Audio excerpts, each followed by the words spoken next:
and welcome back to another simple foodies tutorial.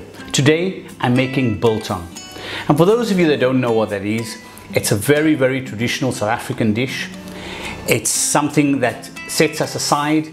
It's a hallmark of South African culture, and basically what it is, it's dried meat. Around the world it's also known as, in Argentina it's known as charqui. And basically what I've used here is I have a piece of brisket which I've cleaned, taken all the fat off, and I'm going to be marinating this first in vinegar and salt, leaving it for a few hours, and then I'm going to be adding the biltong spice, which you can buy pre-packed of course, or you can make your own. I'll include the recipe. It's basically just ground coriander, salt, black pepper, sugar, and that's it. And then this is going to be hanging up in a special box that I have for about 4 days, and then I'll have my biltong ready. So let's get started.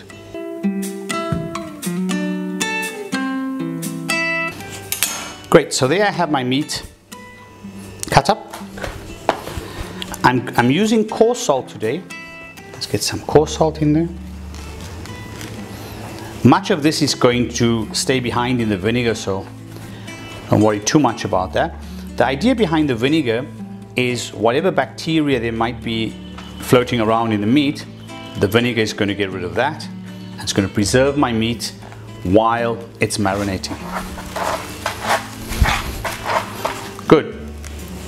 Put that in my dish like that. Just flatten it out so that the vinegar makes good contact with all the meat. And then just get my vinegar. This part of the process only takes a few hours. The thicker the meat, the longer you'd need to marinate it in the vinegar. Since I've cut it really thinly, I'm going to be leaving this for about an hour or two, and then we'll get on to the next step. My meat has now been marinating in vinegar and salt for about 2 hours. I've taken it out, just pat it dry with some kitchen towel, like this. Doesn't have to be completely dry obviously, because we're going to be adding the spices to it in a minute, but I just don't want too much moisture on there. There we go. The brisket has two sides to it, a thicker side and a thinner side. I like to start hanging it up in the biltong box with the thick side up, because the thinner side dries out too quickly if it's too close to the heat. So we come along with our biltong spice, and I'm just going to liberally sprinkle it over, and then I'll pat it down.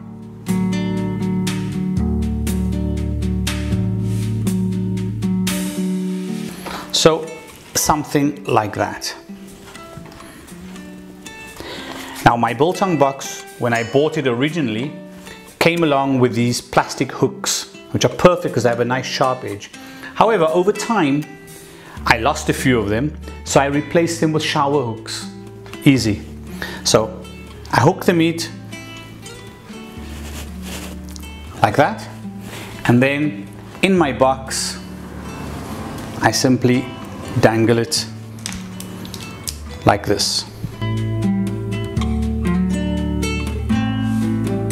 The biltong is in the box, and now it's simply a matter of placing the lid on like that, and then plugging it in, and you'll notice the light comes on and you can hear the fan kicking in.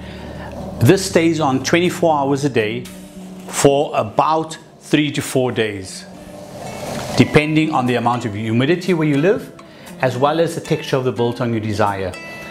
After about 3 days, I'll generally open it up and give the meat a press. If it's still squishy, it means it's still very soft and raw in the middle. Some people like it like that, some people don't. I just leave it a bit longer until it's slightly firmer, and then it'll be ready to go. As you can see, this is a pre-bought biltong box. It's made of plastic. It has a perspex cover front.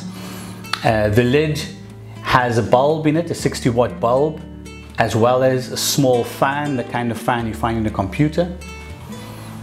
Once assembled, the box measures about 40 to 50 centimeters in height. So the meat needs to have some breathing space below it so that the air can circulate. There are 2 vents down the bottom. And that's it. If you don't have a bought box, you can easily make your own just using a cardboard box, punch a couple of holes in the bottle and so on. Make sure you cover the holes with muslin cloth so that no bugs get in, but the air can still flow freely.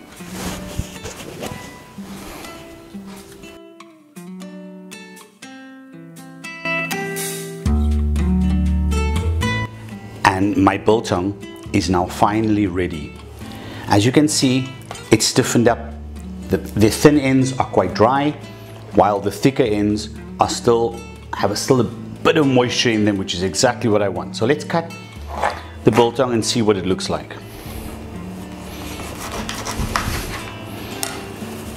If you can appreciate that, it has a bit of pinkiness in the middle, which is exactly what we're looking for. The outside's nice and dry with all the spices. So let's check.